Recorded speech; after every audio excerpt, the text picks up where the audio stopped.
to be or not to be? That's the question. That is the famous question posed by William Shakespeare in his Hamlet play. What is the verb to be? That's what we're going to talk about today.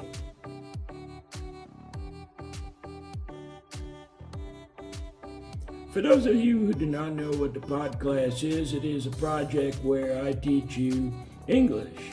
I try to teach grammar, expressions, phrasal verbs for advanced speakers.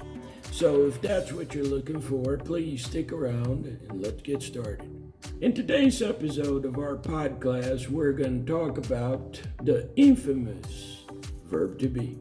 The verb to be is a little complicated because it basically means two different things. You can use the verb to be to describe people or things, but you can also use the verb to be to indicate the presence or the location of something. For example, I could say that I am Marcelo. That indicates who I am. And I can also say I am at home. That indicates the location where I am. Now, how do you know when the verb to be indicates the description of something, a personality, or when does it indicate the existence or presence of something, the location? Well, it's through context. Remember, we can use the verb to be to qualify things. So I could say, he's my friend, she's intelligent, we are family. And you can also use it to describe the presence, the existence, or a certain location and time. So I am at home, she's at the mall, the restaurant is around the corner. So you see, in that case, I'm describing the location or the presence of something. Now, the verb to be is exhaustively taught in schools all the way, for ESL students learn that, over and over again, year after year. But they never quite study and understand it deeply. So let's talk specifically about the verb to be conjugation. In the present, there are basically three different conjugations for the verb to be. These are am, is, and are. Am, is, and are. And the way we would say it would be I am, you are, he is, she is, it is, we are, and they are.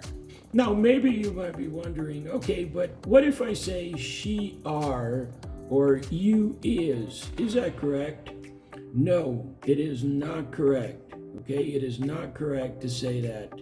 You have to use the correct association between the verb and its relative pronoun. So I, it's always going to be am in the present. You are, he, she, it is. We and they are. It's always going to be like this. You cannot change. Now, one important thing about the verb to be, and students often forget that, is that you can substitute the pronoun for words that, or subjects, as we would call, that would substitute the pronoun. So, for example, instead of saying, he is my friend, I could say, John is my friend. Who is John? It's he.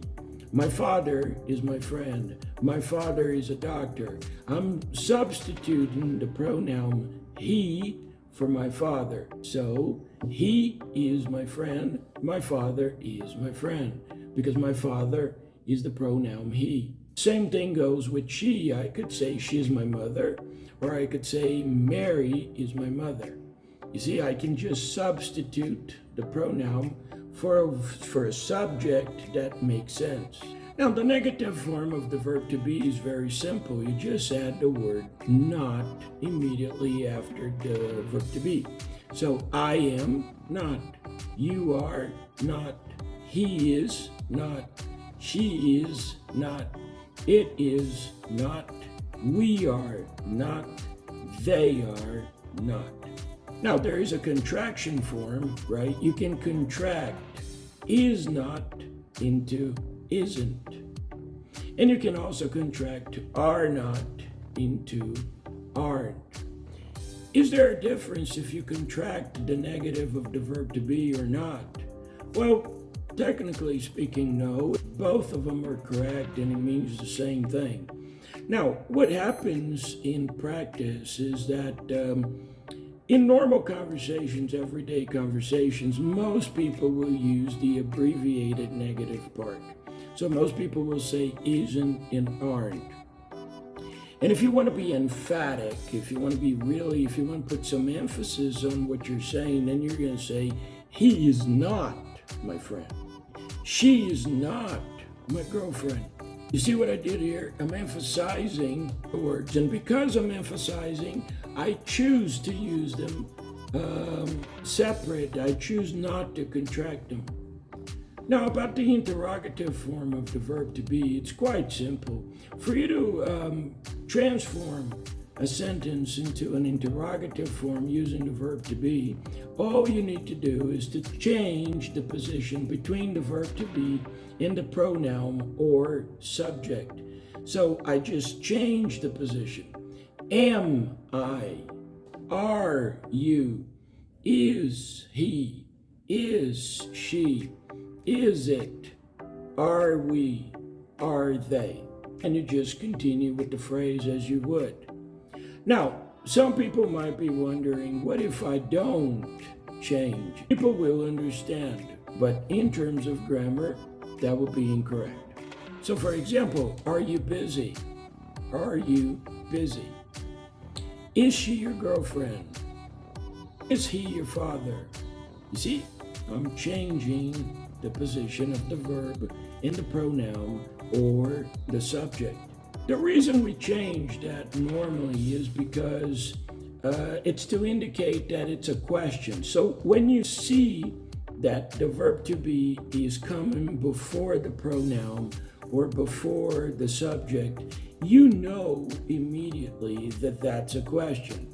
So it's easier for you to identify if it's a question or not a question. It's that simple. I don't know if you guys speak Spanish, but when you're reading in Spanish, for example, and you have a question in Spanish, normally in a book or in the text, you're going to have an upside down question mark, right? And the reason that a question mark upside down exists is to indicate that that is a question right in the beginning of the sentence. So when you start reading the question, you know it's a question because you can see the upside down question mark. So then you say, okay, that's a question because you can already see. In other languages, as you read through, you come to the end and then you realize it's a question. So in English, we do that pronoun change, and that makes it easier for the reader and even in conversation for you to identify that that's a question. Now, many of you will say, oh, Marcel, but I watched a movie, and in this movie, there was a guy who didn't change, and it was a question because he made it sound like a question, and the other person responded. Well, there's a little bit of poetic license, right? I mean, if I know you speak English well, and you know I speak English well, you can take some liberties, you can bypass some grammar rules in conversation, okay? Now, in terms of grammar and for tests, for example, it's going to be wrong if you don't do the change. So that's what I can tell you. This is a little bit of a poetic license. So if you see a Native American, British English speaker not changing, it's because they're taking a little bit of a poetic license or a liberty. But in terms of grammar, it is incorrect. Now, I want to talk to you also about some situations where we use the verb to be a little differently from what you would expect in Latin-based languages. Sanguinarius homo indomitus est, et semper dicens mentatio. Ego nunquam pronunciare mentatium. Sed ego sum homo indomitus. Ou en français, si vous préférez. For example, In English, when you talk about age, we always use the verb to be.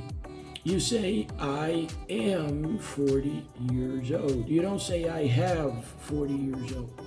A lot of people, especially people who speak Latin-based languages, for example, Italian, French, Spanish, Portuguese, these languages, they use the verb have when you talk about age. Normally, they use the verb have. So in English, when these people translate to English, there is a tendency that they will use the verb have. So don't do it.